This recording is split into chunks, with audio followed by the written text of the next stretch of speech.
Halo YouTuber, ketemu lagi bersama Bang Feb, tempatnya YouTuber ngopi.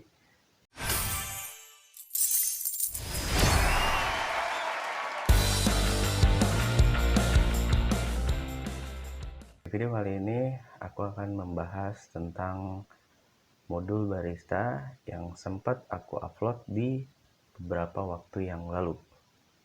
Kalau ngomongin tentang dunia barista perkopian di Indonesia, itu berkembang pesat ya, apalagi berapa tahun terakhir ini banyak coffee shop muncul yang terus merajalela.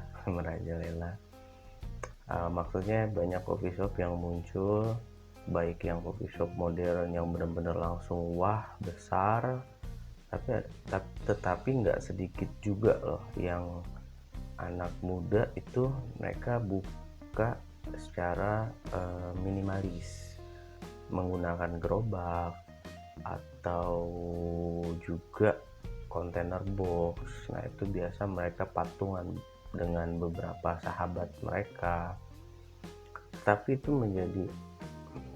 itu membuatku apresiasi buat anak muda yang ingin sekali fokus di dunia perkopian sehingga mereka bisa untuk memiliki usaha gitu ya kan.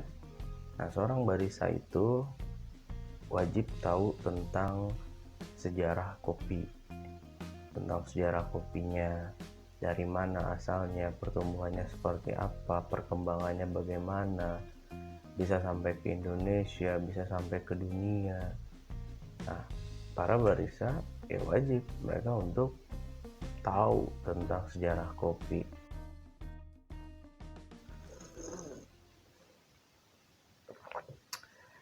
Nggak abdol kalau nggak ngerokok ya, jadi kita review santai.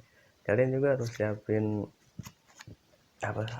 kopi sambil nonton video ini, dan jangan lupa sebatang rokok, sebungkus.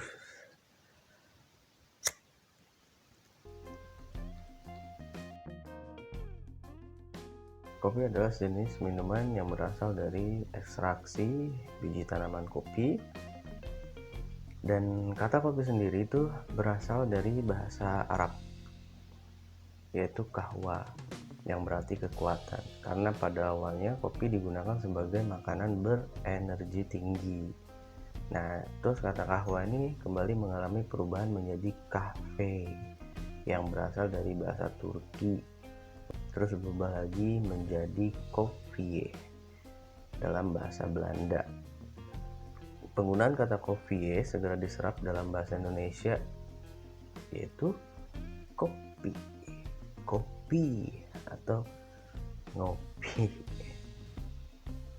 Sejarah kopi, rights. Nah inilah sejarah kopi.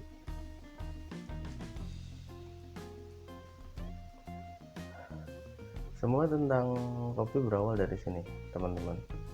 Jadi kita harus berterima kasih kepada Kaldi dan kambingnya yang sudah menemukan kopi yang terjadi sekitar 850 sebelum Masehi. Nah itu Kaldi ini berasal dari Abyssinia, yaitu Ethiopia. Nah, jadi kita harus terima kasih sama Kaldi dan kambing-kambingnya. Jadi kambing-kambing Kaldi ini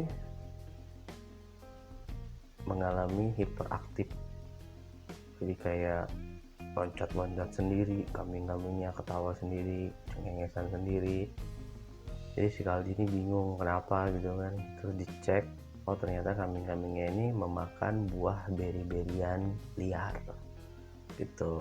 Itu cerita awal mulanya ya. Jadi kalau ditanya siapa penemu kopi, jawabannya adalah bukan Kaldi, kambing. Canda ya. Lanjut next. Nah fenomena itu akhirnya tuh tersebar luas nih ke berbagai negara di Afrika. Lalu kopi pertama kali tidak dikonsumsi sebagai minuman. Suku-suku di Afrika mencampur buah kopi dengan lemak hewan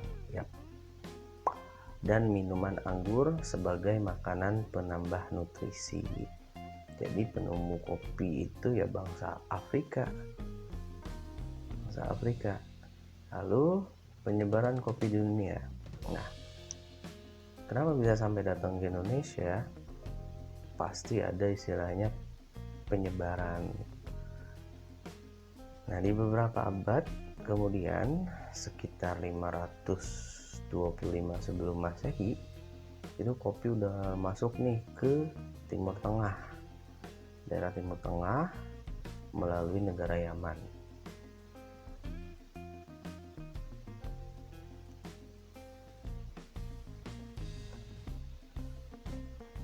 Dari Yaman, kopi terus menyebar sampai ke Mekah dan Madinah. Nah, para peziarah datang ke Mekah, ke Madinah, biasanya mereka berdagang jual dagangannya, dibeli lagi sama bangsa yang lain. Daripada sih penziarah dari negara-negara Eropa nih, gitu. Dia mencium aroma apa ini? Ayo kita cari aromanya, gitulah bahasanya mungkin ya.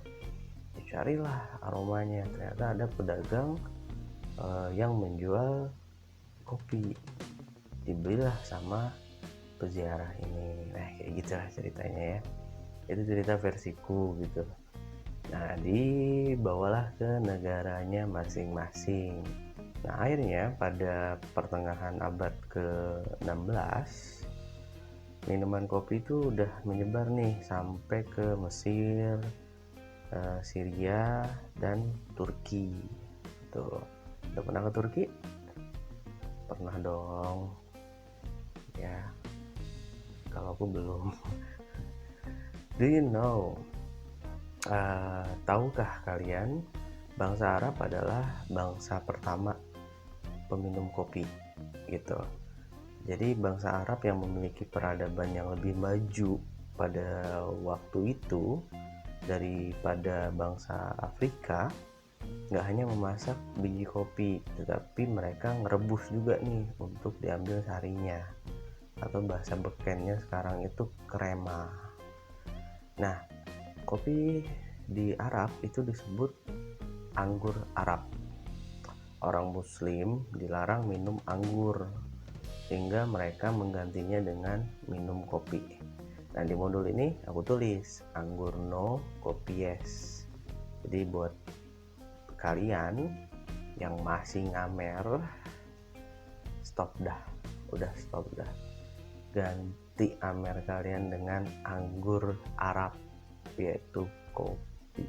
Masuk pertama kali ke Eropa secara resmi itu pada tahun 1615 oleh seorang saudagar yang kaya raya dari Venesia.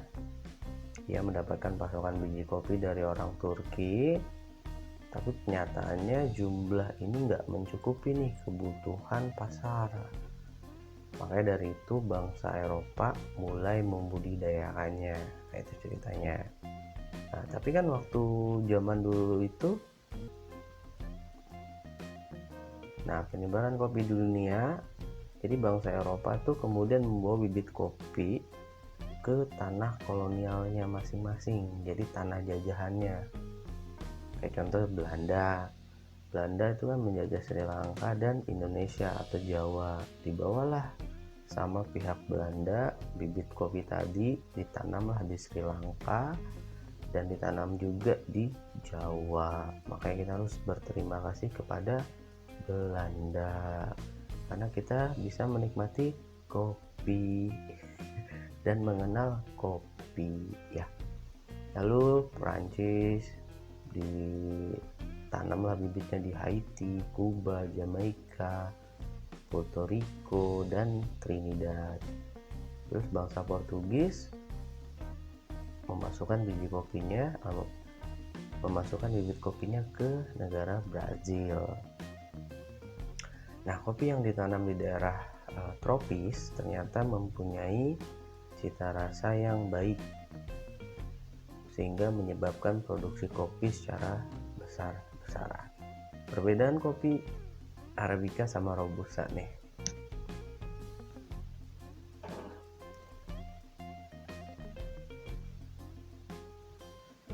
Jadi parameternya itu ada Arabica sama Robusta, teman-teman.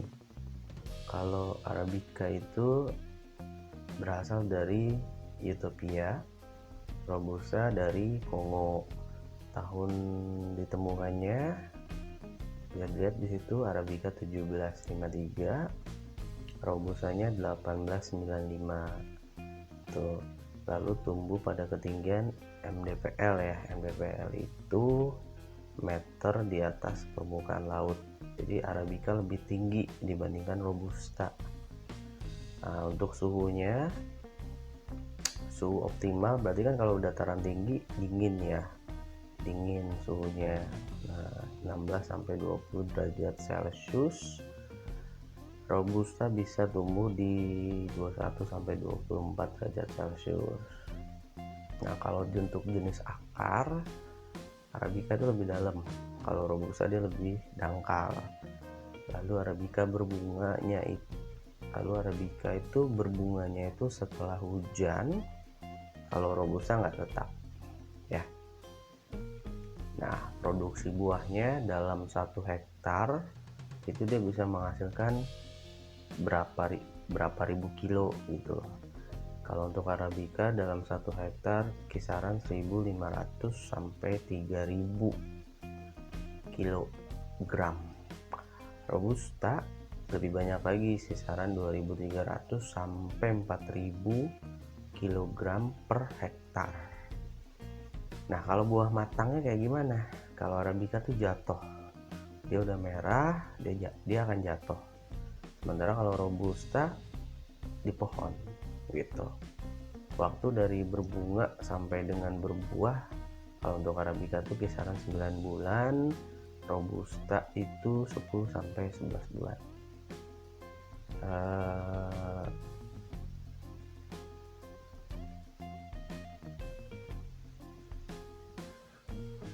Lalu resistensi terhadap penyakit, maksudnya kebal apa enggaknya ya. Nah, Arabica ini lebih rentan terhadap penyakit, sehingga harus ekstra dalam perawatannya. Kalau Robusta itu kebal ya. Nah, kalau untuk bentuk bijinya, ingat ya, biji kopi ya, bukan biji yang lain. Nah, Arabica itu lebih pipih, kalau Robusta itu oval, pipih dan oval. Nah, kalau untuk kandungan kafein, nah Arabica itu lebih sedikit dibandingkan Robusta gitu, takaran kafeinnya. Nah, kalau untuk kadar air bisa dilihat di situ, Arabica kurang lebih 18%. Nah, Robusta itu kurang lebih kisaran 14% ya.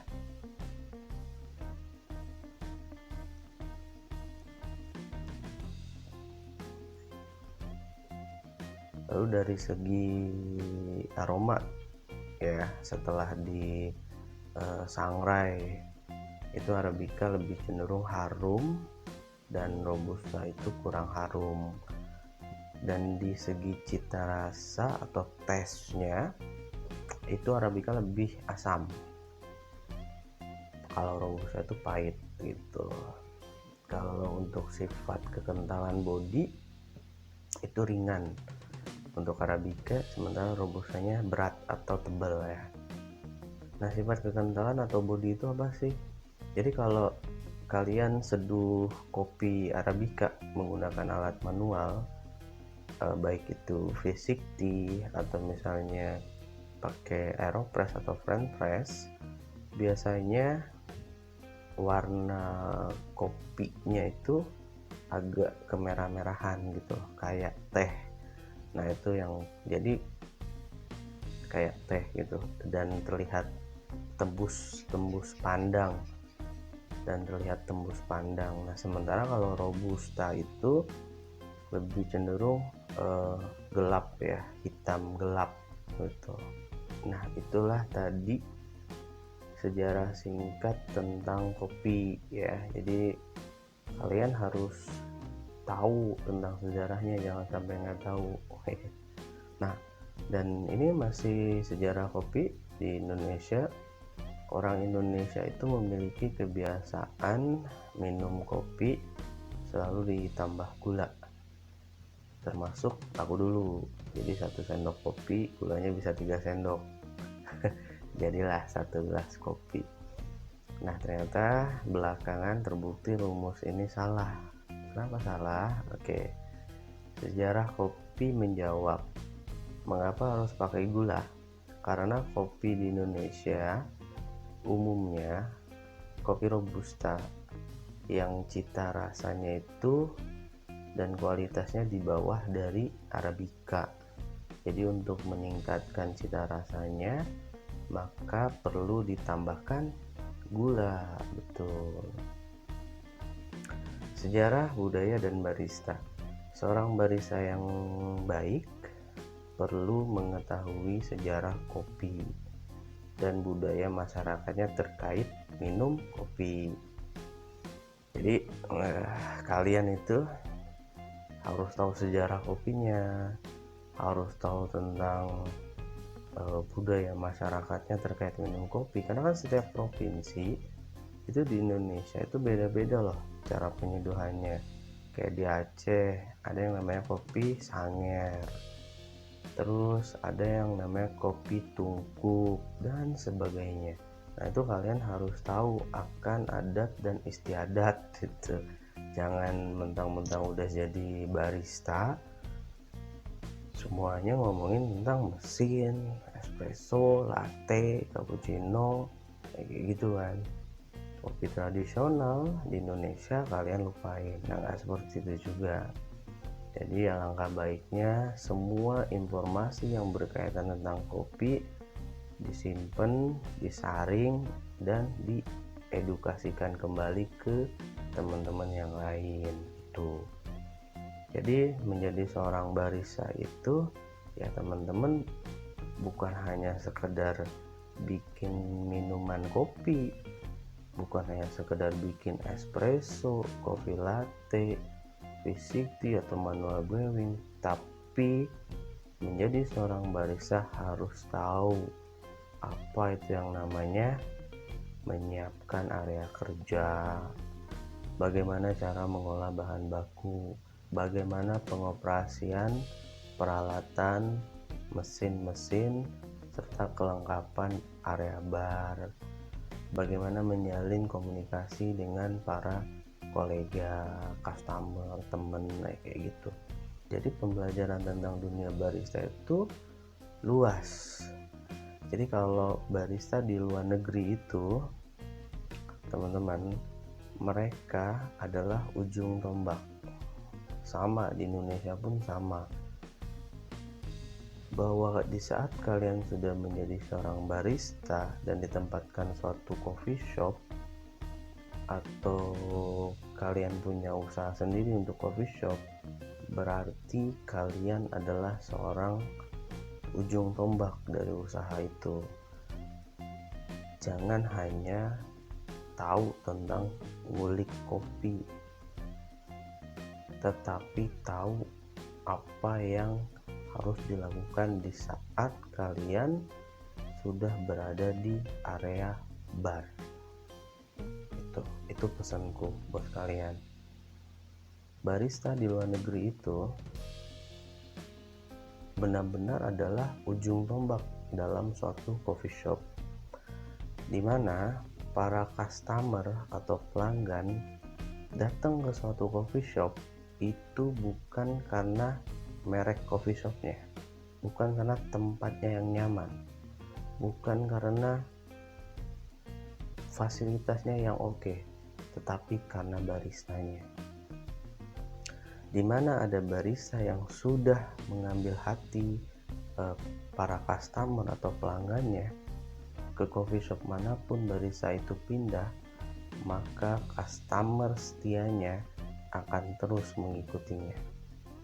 Nah, itulah yang ingin kita terapkan di Indonesia. Nah, di zaman aku dulu, aku lebih senang datang ke Starbucks, jujur aja. Jadi waktu itu baru paham ternyata ini loh pekerjaan barista gitu. Ini loh minuman yang namanya bergambar gitu kan, nggak tahu gitu namanya apa gitu. Nah itu awal mula aku kenal sama dunia barista. Nah definisi barista, jadi kata barista itu berasal dari bahasa Itali. Sebenarnya artinya itu pelayan bar, brother, pelayan bar.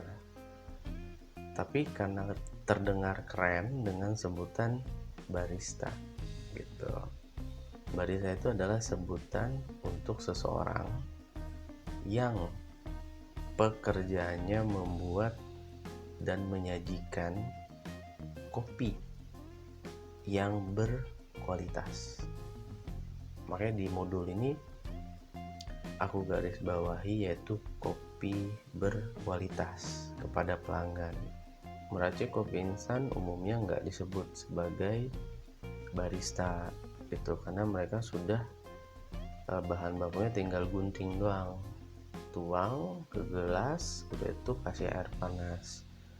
Nah itu kayak mamang Starling, mereka kategorinya bukanlah seorang barista.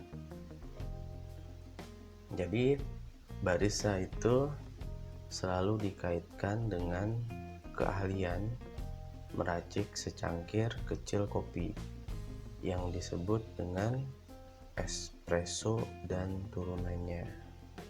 Nah untuk mulai nge-espresso ini aku udah bikin videonya praktek langsung, jadi teman-teman silakan tonton videonya di channel YouTube ini ya. Nah ini aku menjelaskan aja secara singkat.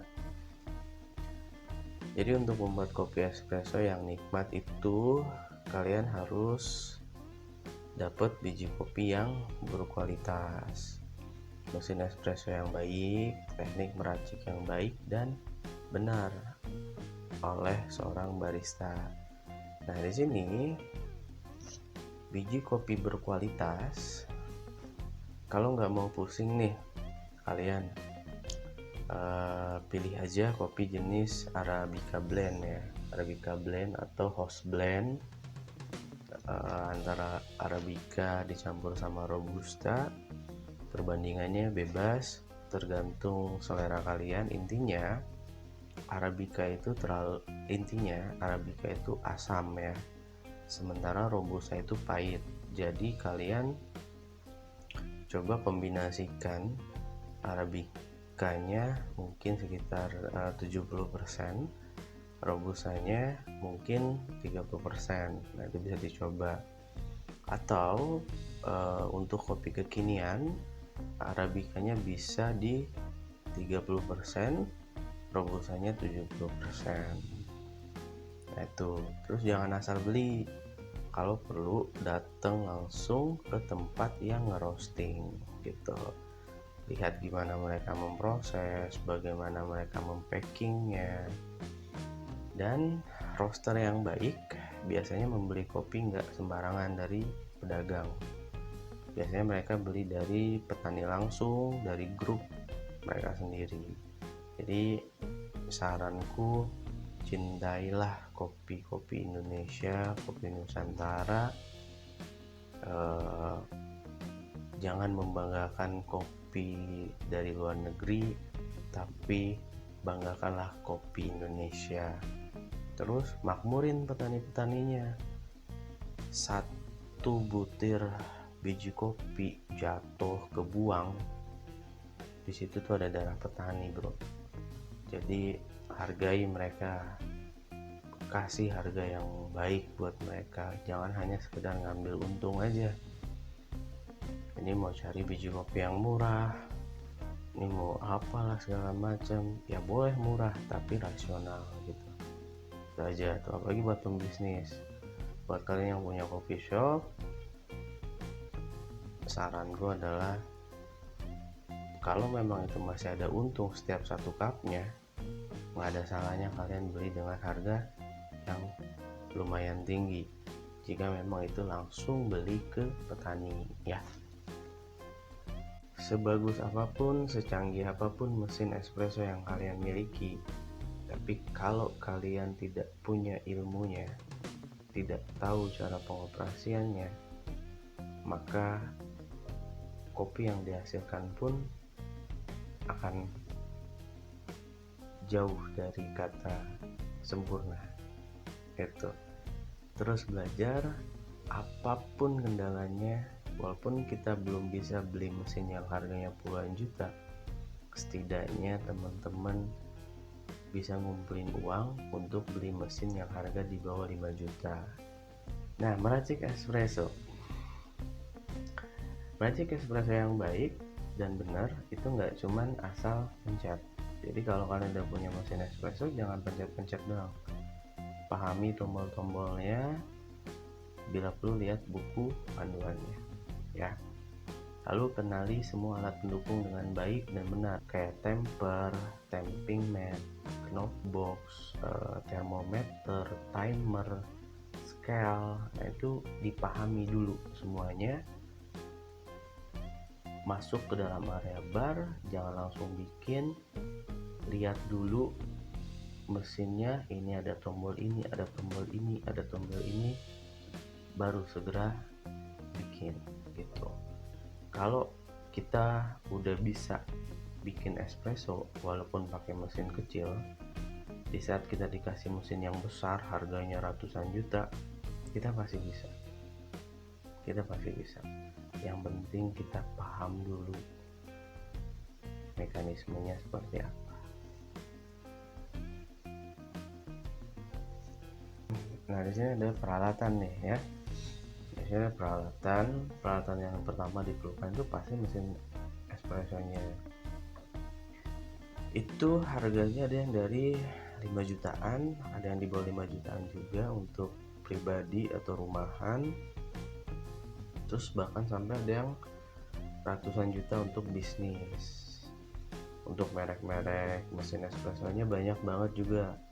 Ada Nova Simonelli, bukan Simoncelli ya, Simonelli. Nah, ini biasanya dipakai sama coffee shop Anomali. Terus ada Lamborghini ya, bukan Lamborghini. Ini biasanya dipakai sama coffee shop Starbucks. Biasanya Starbucks Lamborghini. Kalau udah merek Sanremo, Ransino Silva, Krupp, DeLonghi, Welhampro dan lain-lainnya. Coba kalian lihat-lihat di internet, banyak kok mesin-mesin kopi yang murah-murah, nggak mesti harus yang besar langsung. Untuk kalian belajar ya, kalaupun memang mau pesan ke kita boleh, kita juga ada kok, kita distributor juga. Lalu peralatan yang kedua, otomatis kita butuh grinder. Nah, grinder ini tugasnya untuk menghaluskan si biji kopi itu. Nah, grinder ini nggak boleh sembarangan beli. Jangan sampai blender mamamu, kalian dipakai nih buat ngehalusin biji kopi. Bisa, tetapi nggak sama gitu loh bentuknya. Ada yang halus, ada yang kasar gitu. Nah, lalu merek-merek grinder tuh banyak. Ada Latina, Compact, ada Rancello Rocky, ada Vario, bukan merek motor ya, dan sebagainya. Nah, itu harganya dimulai dari 1 jutaan. Nah, saranku adalah kalian harus fokus di grinder. Itu saranku. Jadi kalau kalian punya budgeting, punya dana saat ini, jangan fokusin ke mesin dulu, fokusin ke grinder dulu. Bila perlu beli grinder yang bener-bener bagus, kualitasnya mahal. Kebalik ya, bila perlu beli grinder yang kualitasnya baik, harganya mahal pun nggak masalah gitu. Karena kunci dari kesuksesan bikin espresso itu adalah yang terpenting dari kehalusan bubuk kopi, otomatis berkaitan tentang grinder kopi. Jadi saranku, kumpulin uang buat beli grinder kopi ya, dan jangan yang KW, beli yang asli. Jangan sampai baru 3 bulan pakai rusak, 3 bulan beli lagi pakai rusak. Kalau aku nggak mau beli mesin yang KW. Dulu aku pernah beli mesin yang KW, murah sih pasarannya, tapi baru dipakai berapa bulan udah rusak. Otomatis ya kita keluar uang lagi kan, entah itu servis, bahkan harus beli baru lagi. Jadi saranku lebih baik kita sabar-sabar, kumpulin uangnya, bisa dapet mesin espresso yang original. Nah, portafilter ini satu paket ya sama mesin espresso. Nah, biasanya dapet yang single basket atau yang double basket, bahkan ada yang dapat dua-duanya, tergantung mesin apa yang kalian beli. Nah, setiap portafilter itu beda-beda.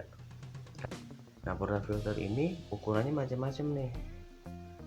Ada yang 51 mm, 56, sekian mm, 57, 58 mm. Jadi beda-beda, nggak ada yang sama.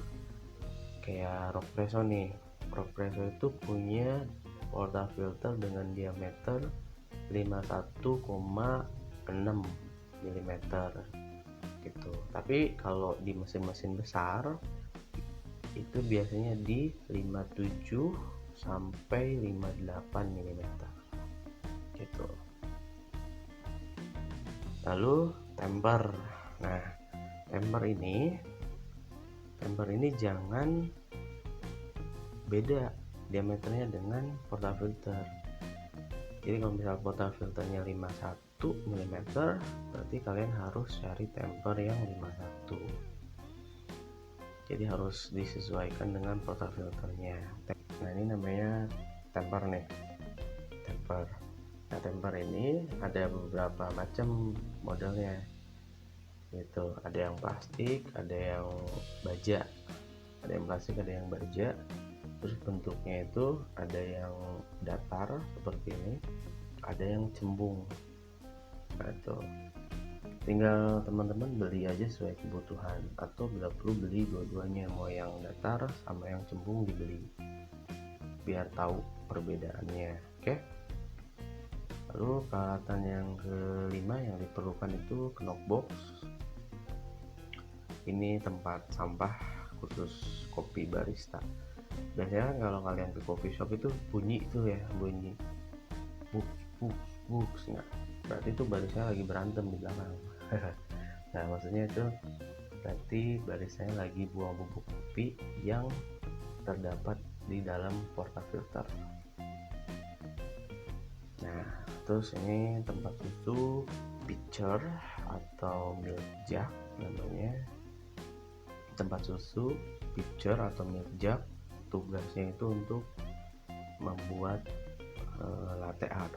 Jadi susu dimasukin ke dalam milk jug ini, terus di steam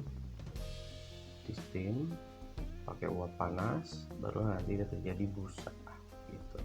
Peralatan pendukung lainnya itu ada scale, termometer, sama timer.